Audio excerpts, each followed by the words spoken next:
Hi, this is the AI Storyteller. I'm Mark. The book I am interpreting for you is called Shakespeare, and it is a biography of this great British literary figure.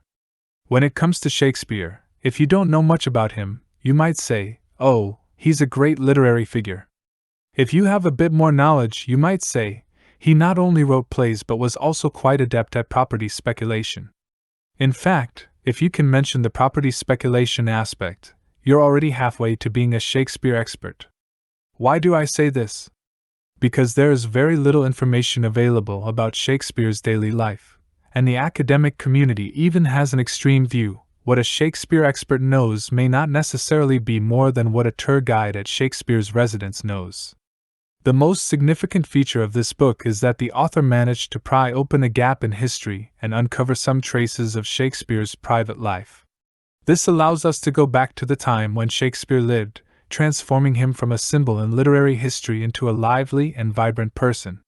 In fact, there are many scholars who study Shakespeare, and among them, there is a particularly well-known mystery: whether Shakespeare's works were actually written by him. Around this question, scholars have divided into supporters and opponents, engaging in heated debates for many years. The anti-Stratfordian viewpoint is quite discriminatory. They believe that Shakespeare's plays are a profoundly important symbol in the history of human culture. How could such an important symbol be attributed to an ordinary person of humble origin? It must have been written by someone with a noble background and extensive knowledge. For example, they have suggested that these plays might have been written by Sir Francis Bacon, who famously coined the phrase "knowledge is power," or even Queen Elizabeth herself. The Stratfordians, on the other hand, insist that Shakespeare was a professional writer, and his family background and life experiences were not obstacles to literary creativity. They believe that the plays were indeed written by him. Why is there no definitive answer to this fundamental question? Ultimately, it's because there is very little information available about Shakespeare's daily life. To prove their respective positions, both sides have made tremendous efforts to find evidence. For example, the story of Romeo and Juliet takes place in Italy, so the anti-Stratfordians went to Italy specifically to conduct field research. Their conclusion was that only someone who had extensively traveled in Italy or even lived there for a period of time could have written such a play. Unfortunately, Shakespeare had never traveled abroad and was not proficient in Latin, so the anti-Stratfordians argued that he couldn't have written the plays. The renowned Stratfordian author Anthony Burgess also found many traces of Shakespeare's private life, and used this material as a basis for writing this biography of Shakespeare. Burgess's standing in the literary world was mainly established through his novel A Clockwork Orange. He was also a skilled biographer and wrote biographies of authors such as Joyce and Hemingway, with this biography of Shakespeare being the most famous among them. This book consists of 20 chapters, and each chapter is titled with a key word, such as family, school, friends, marriage, and so on. Although 20 chapters may seem like a lot, don't worry. By understanding the 6 aspects I'm going to explain to you, you can get to know Shakespeare anew. In the first part, let's take a look at Shakespeare's family background and educational background, which is one of the most frequently attacked aspects of Shakespeare's life. In this book, Burgess raises a particularly interesting point. Shakespeare was not a particularly aloof person. In fact, Shakespeare's family had a keen interest in holding official positions and becoming wealthy landowners. This was the ultimate dream of Shakespeare's father. However, it's essential to note that Shakespeare's ability to earn money allowed him to focus on his creative pursuits without worrying about his livelihood. William Shakespeare was born in 1564 in a small town near London called Stratford. His father was a glove maker, so their home was perpetually filled with the smell of leather processing. When business was doing well, Shakespeare's father actively sought to achieve political status in the town, aspiring to become a local landowner. However, as attention shifted to political life, the family's business gradually declined, and financial constraints hindered his father's career advancement. This situation persisted until the late 16th century, when Shakespeare became famous in the theater world, and the family's fortunes began to improve. In the society of that time, hierarchies and social stratification were ubiquitous. For instance, While common people no longer needed to communicate in Latin in their daily lives, the nobility still believed that not knowing Latin equated to a lack of culture. In the aristocratic schools, the most important textbook was elementary Latin grammar, which taught the grammar of Latin, not English. Shakespeare came from an ordinary family and attended a local school, which might seem to place him at the bottom of the social hierarchy. However, public education in England was developing rapidly, and even common schools required students to be well versed in elementary Latin grammar. Therefore, although scholars questioned Shakespeare's proficiency in Latin, most of the significant Latin works had already been translated into English by that time. Additionally, Burgess emphasizes a crucial point: artistic works and academic writings are distinct. Shakespeare was a professional writer, not someone who isolated himself from the world, solely immersed in scholarly pursuits. He lived in an era that celebrated classical culture, providing him with numerous opportunities in his daily life to encounter classical knowledge. Hence, the anti-Stratfordian argument that Shakespeare could not have drawn inspiration or created works from Latin writings due to his background and life experiences is not tenable. After discussing Shakespeare's creative endeavors, let's delve into another aspect for which Shakespeare is particularly well known: property speculation. This book extensively documents Shakespeare's real estate transactions. In 1597, at the age of 33, Shakespeare purchased a new house for £60. However, before the complex transfer procedures could be completed, the previous owner was poisoned by his own son, turning the house into a murder site. What's particularly intriguing about Shakespeare is that he didn't consider this a problem at all. He even stocked the house with plenty of grain and patiently waited for a time when crop prices would rise, intending to make a significant profit. In 1602, at the age of 38, Shakespeare bought over 700 acres of land for £320 and also paid £440 for tithes, a form of tax related to agricultural produce. While the complexities of this tax are not detailed here, it's essential to understand that Shakespeare essentially invested a substantial sum in a low-risk, stable financial product. Coupled with his dividends from the London theatre scene at the time, Shakespeare was undoubtedly the kind of prosperous landowner his father had once dreamed of. Within the book, we can also find traces of Shakespeare actively participating in public affairs, being skilled at arguing, debt collection, and legal disputes. Although these activities lack detailed and vivid records, we can find some clues in his works. For instance, why was Shylock in The Merchant of Venice written with such vividness, exuding a streetwise and cunning demeanor? This certainly couldn't be resolved by merely reading a couple of classical works written in Latin. After introducing Shakespeare's original family background, let's turn to another part: his self-formed family, Shakespeare's marriage and love life. As a significant figure in English literature, Shakespeare has been the subject of many derivative works, including a movie called Shakespeare in Love, although it's entirely fictional. In this book, Burgess provides us with a more authentic and equally dramatic version. Shakespeare fell in love at the age of 17 or 18, and according to some parish records from the time, it's likely that he was involved with two girls simultaneously. He had a deeper affection for a girl named Anne Whately but ended up marrying another girl named Anne Hathaway. The official Mrs. Shakespeare was named Anne Hathaway, sharing a name with the famous American actress. However, this Anne had a more ordinary appearance and was 8 years older than Shakespeare. Their marriage life was actually quite decent, with both of them having a good understanding of managing household affairs and financial investments. However, their emotional life didn't seem to be particularly harmonious. Many Shakespearean scholars believe that Shakespeare's sonnets might actually be written for his mistress in London, and this mistress could have been a woman with darker skin, as Shakespeare wrote the line, "And yet, by heaven, I think my love as rare as any she belied with false compare." Of course, today it's challenging to find concrete evidence to prove the existence of such a mistress. Nevertheless, Burgess re-examines Shakespeare's poetic verses and posits an intriguing viewpoint. William is a realist. He recognizes that deep within, there are two opposing forces, and he is aware that all women, regardless of their skin color, possess a primal mystery, an allure that is hard for humans to resist. This perspective provides us with a new way of understanding the women and love depicted in Shakespeare's works. Shakespeare's wife gained historical notoriety primarily due to a somewhat acerbic remark in Shakespeare's will. He stated that the only bequest left to his wife was the second best bed in the house.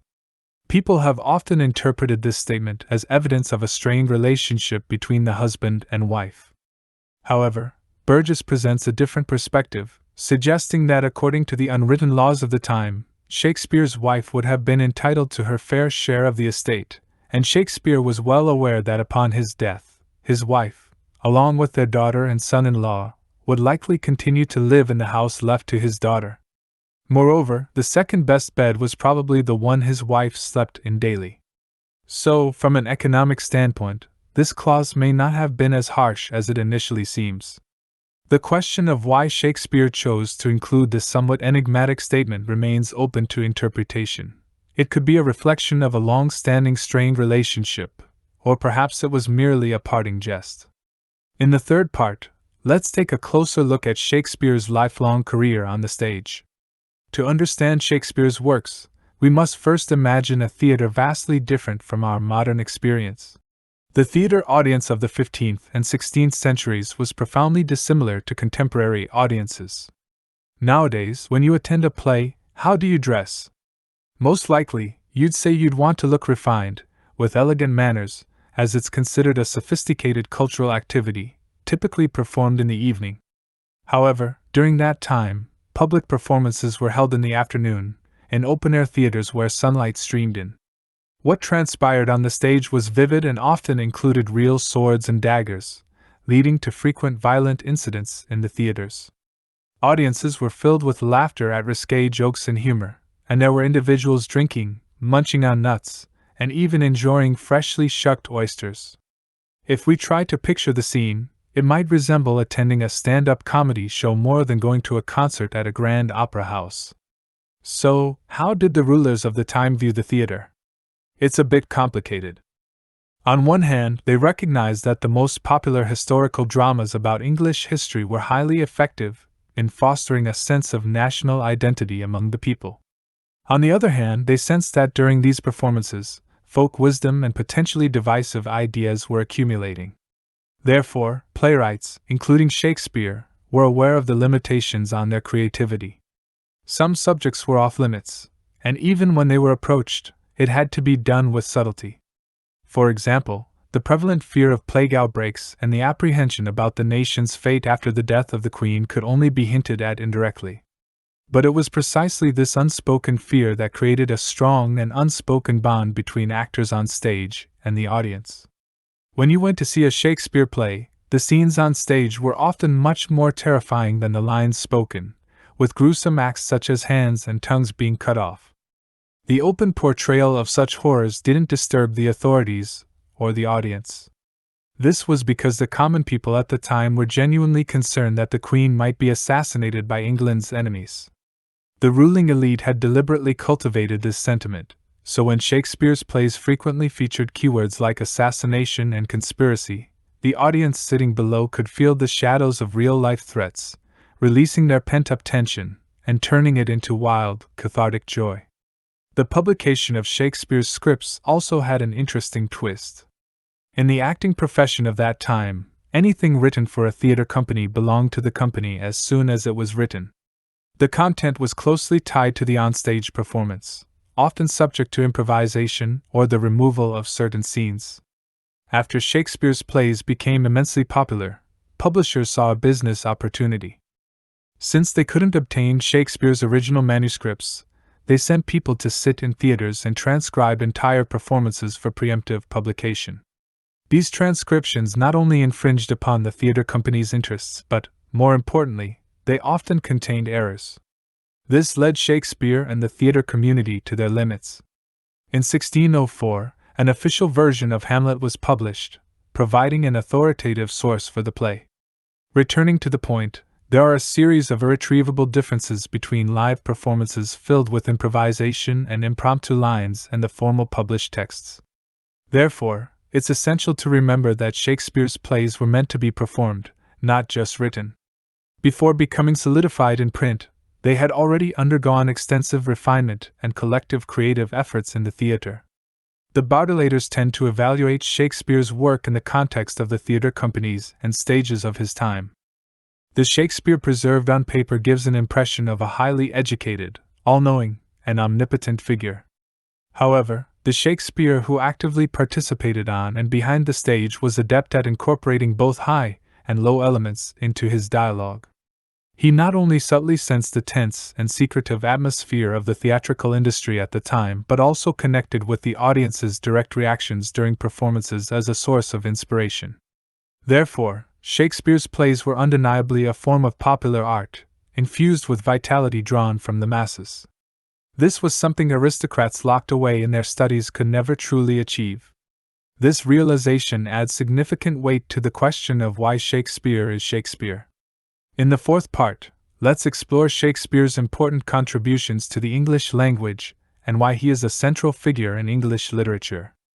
One essential fact to grasp is that Shakespeare didn't write in Middle English but rather in the early modern English that was emerging at the time from Middle English. As a crucial advocate and foundational figure for modern English, Shakespeare played a pivotal role in the development of the language. Burgess delves into the possible influences on Shakespeare during this process and concludes that, in Shakespeare's time, English wasn't widely and seriously regarded as a language. Native aristocrats preferred expressing their thoughts in Latin, an already obsolete language in everyday life, over English. Because English wasn't a language of diplomacy, foreign scholars considered learning English pointless. In Burgess's view, Shakespeare didn't cultivate a love for English literature from existing great authors who wielded this illustrious language, as there weren't mature and endearing works in modern English before him. Shakespeare's love for the language stemmed from the fact that English was a rich, evolving language of the people. His thoughts were deeply rooted in the popular consciousness, making his work part of this vibrant linguistic transformation. So, according to Burgess, Shakespeare's passion for the English language didn't stem from a history of great authors using the language, but from the richness and accessibility of English itself. His ideas were firmly grounded in the popular sphere, contributing to the thrilling evolution of this nascent language. So, what was Shakespeare's role in this linguistic transformation, and how significant was it? One clear measure of his influence lies in the English words we use today. Many words in modern English were either first introduced by Shakespeare or had their meanings and forms altered through his usage. So, how many words did Shakespeare actually contribute to the English language? It's academically recognized to be around 1,500 to 2,000 words. These words gained the fastest and widest dissemination through Shakespeare's plays. Furthermore, Shakespeare's genius for rhetoric infused these words with unique and vibrant qualities from the moment they were born. Therefore, it's no exaggeration to say that Shakespeare significantly enhanced the expressive power of modern English. In the fifth part, let's analyze what makes Shakespeare's plays truly exceptional. The most valuable aspect of this book lies in its recognition of the central role of vitality in Shakespeare's dramas. Through numerous details, we can explore what sets Shakespeare's scripts apart. As previously mentioned, some Baconians argue that Francis Bacon might have been the true author of Shakespeare's plays. However, Burgess points out that the dialogues in Shakespeare's scripts are typically continuous, filled with elaborate speeches that only end when one character's eloquence overpowers another's. Yet, when we examine Francis Bacon's essays, we find that his writing style, as an aristocrat, is elegant and restrained, quite different from Shakespeare's style. Burgess believes that beneath the slightly extravagant surface of Shakespeare's lengthy speeches, we can see his true nature.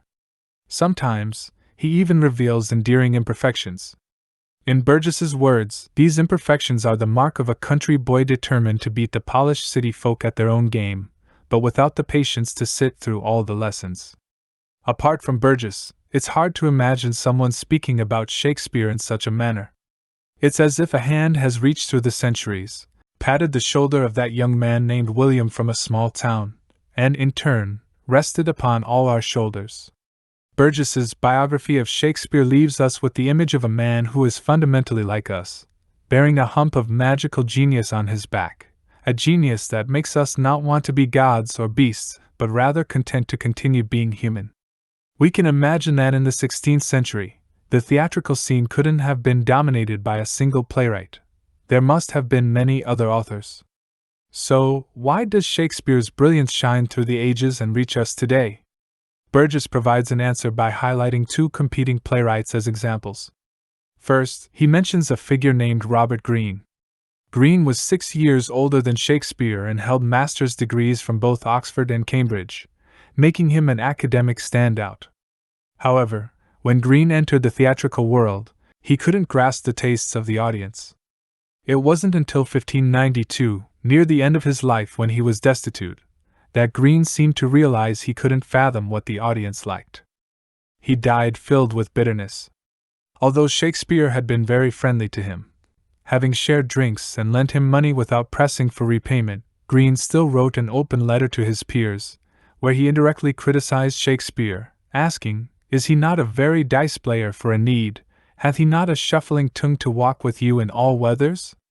In Burgess's view, Greene's real resentment came from having to acknowledge a painful truth: academic writers couldn't dominate the market for popular drama, and it seemed like the future of drama belonged to the nouveau riche who graduated from grammar school. Another figure who sharply contrasts with Shakespeare is his frenemy, Ben Jonson. Jonson's issues were the exact opposite of Greene's.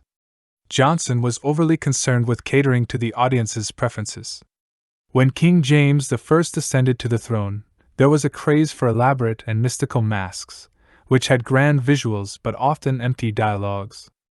These masques typically had abstract themes and portrayed a superficial battle between good and evil, with goodness always triumphing. During this time, Jonson seized every opportunity to display his intellect and learning in these masques, seeking substantial rewards. Shakespeare, however, didn't fully embrace this trend and only included a brief scene involving a mask-like ghost in his later plays. In Shakespeare's view, the theme of witchcraft was better suited for serious tragedies. Jonson's fate could be described as getting what he asked for. He followed the trends, made quick money, but during that time, Shakespeare completed Othello and Macbeth, rising above his contemporaries to become a true classic. Now let's explore the sixth part, which delves into a more profound question: who are the soulful characters in Shakespeare's scripts? In Shakespeare's plays, there are several well-known characters, and you likely have your own answer as to which one is the most important. Burgess's choice is quite unexpected. He doesn't select the highly acclaimed Hamlet or the famous villain Macbeth. Instead, he chooses Falstaff, a character who appears successively in 3 plays: Henry IV Part 1, Henry IV Part 2, and The Merry Wives of Windsor. Falstaff isn't typically portrayed as a virtuous character, and most critics tend to praise Shakespeare's masterful technique when discussing him. However, they struggle to explain why this rogue, with almost no virtues to his name, becomes the most endearing character in literary works. In Burgess's view, Falstaff's portrayal embodies a fallen humanity, a mixture of rascality and wit, standing in stark contrast to the shallowness, hypocrisy, and moralizing of the time. Cherishing the vitality and wisdom of common people, confronting human flaws, and embracing the ideas of the Renaissance, such as intellectual liberation and humanism, Falstaff embodies all these qualities. Therefore, Burgess emphasizes these traits by considering Falstaff as the soulful character of Shakespeare's dramas. In Shakespeare's depiction of Falstaff, there's a talent for simultaneously constructing and deconstructing something. For instance, Falstaff is a clever character with a touch of roguery, and we must admit that this is Shakespeare's talent. It is the key reason why, as modern readers, we find Falstaff so appealing when we peel back the classical veneer of Shakespeare's scripts. From this perspective, shaping Falstaff holds a literary significance that's not inferior to Shakespeare's creation of 2,000 words for modern English. Burgess believes that when we talk about the Shakespearean spirit, it often refers to the spirit of Falstaff. The call for Falstaff's spirit is, in essence, a call for a folk spirit. In this book, Burgess discusses Shakespeare in a manner that is particularly provocative, using Shakespeare's own style. His tone is a mix of truth and falsehood, a bit worldly wise, yet with a touch of sincerity, always retaining the ability to celebrate and doubt everything. This is the most precious legacy that Burgess and similar British writers have inherited from Shakespeare. Alright, we've covered the main content of this book. Now, let's summarize the key points of the knowledge we've discussed. 1. The author explores the question of whether Shakespeare truly authored the works attributed to him, considering the limited first-hand evidence. The so-called anti-Stratfordian view suggests that someone other than Shakespeare, possibly from a more aristocratic background, wrote these cultural masterpieces. The book seeks to uncover traces of Shakespeare's private life, transforming him from an empty yet grand symbol into a vivid and full-fledged individual. It also aims to examine how playwrights of that specific era created and lived, ultimately defending Shakespeare's legitimate ownership of his plays. 2.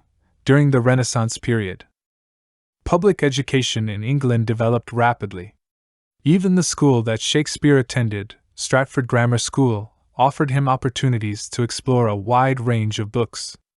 Although Shakespeare wasn't highly skilled in Latin, most Latin works had English translations by then. And he lived in an era when classical culture was relatively popular. Thus, the essence of classical culture could enter and nourish his soul in various ways. 3. Shakespeare's plays were primarily meant for performance, not written as literary works. Before becoming fixed texts, his scripts underwent substantial revisions, often involving collective creative efforts.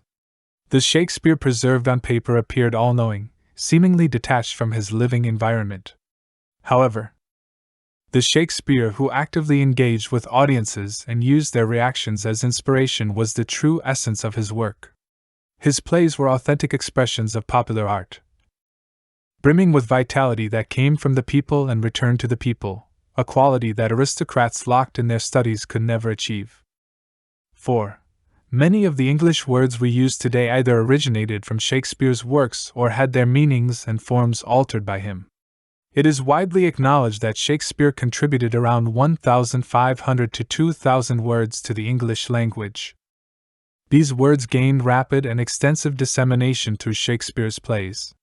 His genius for rhetoric gave these words a unique and vibrant quality. Thus, Shakespeare's contribution to enhancing the expressiveness of modern English cannot be overstated. 5. Falstaff, a character from Shakespeare's plays, represents the spirit of Shakespeare in Burgess's view. Falstaff's spirit embodies a fallen humanity, a blend of roguery and wit, in contrast to the shallowness, hypocrisy, and moralizing of the time. Burgess sees Falstaff as a champion of the vitality and wisdom of common people, embracing human flaws and the ideals of the Renaissance, such as intellectual liberation and humanism. Falstaff's portrayal holds literary significance equivalent to Shakespeare's creation of 2,000 words for modern English. Falstaff's character skillfully constructs and deconstructs, making Shakespeare's works more relatable to modern readers by peeling back the classical veneer. These key points highlight the various facets of Shakespeare's life, works, and contributions to literature and language. Well, that concludes the content for this episode. If you enjoyed my video, please click like, subscribe to my channel, and share it with your friends. Thank you.